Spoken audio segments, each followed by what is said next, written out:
Hey fellas, the power of negative thinking. So if we look at human fragility, much of it is emotional. An event can't crush us. Our reaction to it can. What hurts most of us is never accepting the extreme downside. So where we spend most of our time is in the middle. We don't spend our time on the extreme upside and we don't spend our time on the extreme downside.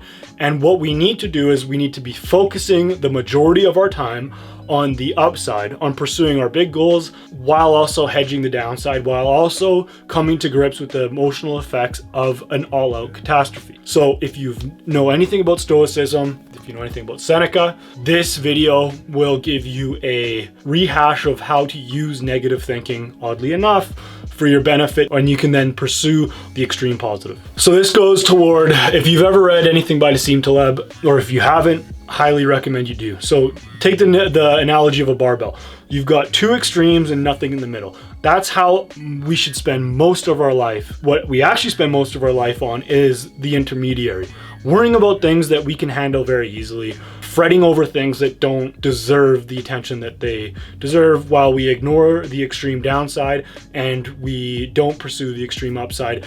And actually practicing the extreme downside will help you pursue the extreme upside. Let me explain how that happens. So Seneca, he was a billionaire by that day's standards, a stoic billionaire, and there's actually a lot of powerful people who were stoicism because they got rid of the fear of the downside. Think of it like this: a billionaire is more afraid about losing 1 billion than he would be happy about earning another billion. There's something about the downside that scares the crap out of us, and that's something that you have to practice. So Seneca would do two things. He would practice the downside. He would do mental exercises to prepare for losing everything. Second, he would travel with almost nothing, just to practice having nothing, just to prepare for something that could happen that would remove all of the excess that he had in his life. So he practiced poverty every now and then, not all the time, but every now and then. So a couple things this does: by practicing the downside, the worst case scenario. So in my line of work, if my business got shut down,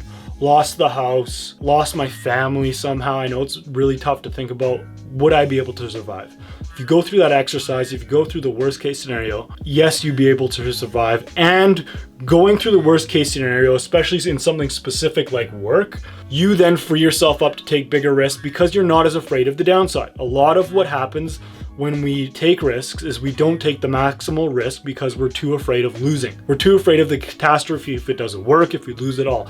If you're not afraid of losing it all, if you have the mental clarity to understand that you can handle it, then you're going to be more likely to pursue the better upside. So a task, 2 tasks, once a month, practice poverty. The easiest way I do this is I'll have 2 to 3 days of just eggs and oatmeal, nothing else, no sweeteners, no milk, whatever, just eggs, oatmeal, no salt, nothing. It's practicing poverty. It's getting rid of some luxuries that you have grown accustomed to, like tasty food, and it's understanding that you can handle even the worst circumstances. The second thing is you practice the worst case scenario. So take work. What's the worst case scenario that could happen with work?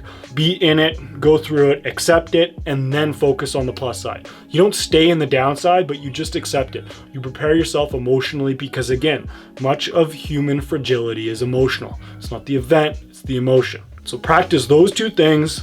Practice the worst case scenario every day. It's the power of negative thinking, and practice poverty. This will prepare you to hedge the downside to be able to then focus on the upside. Focusing on the upside for me is gratitude every day. I will say 2 to 3 things I'm grateful for while I'm walking my dog, and affirmations. I will say 1 or 2 characteristics that I want to have more of, saying them as if I have them in the present. And what you end up doing is you end up wanting to act in accordance with the story you're telling yourself. So if you say, I'm disciplined, I'm disciplined, I'm disciplined, and then you start losing discipline, you start focusing on other things, you want to change your behavior to fit the story you're telling yourself, which is that you're disciplined. So it has a powerful effect on behavior. So that's a video. The power of negative thinking. Not a lot of people will see the benefit of it. Not a lot of people will do it. But if you do, you open yourself up to a stronger, more resilient self, and a self with a higher upside, which is what we all want anyway. That's it. If you like the video, click the thumbs up. I'll talk to you soon.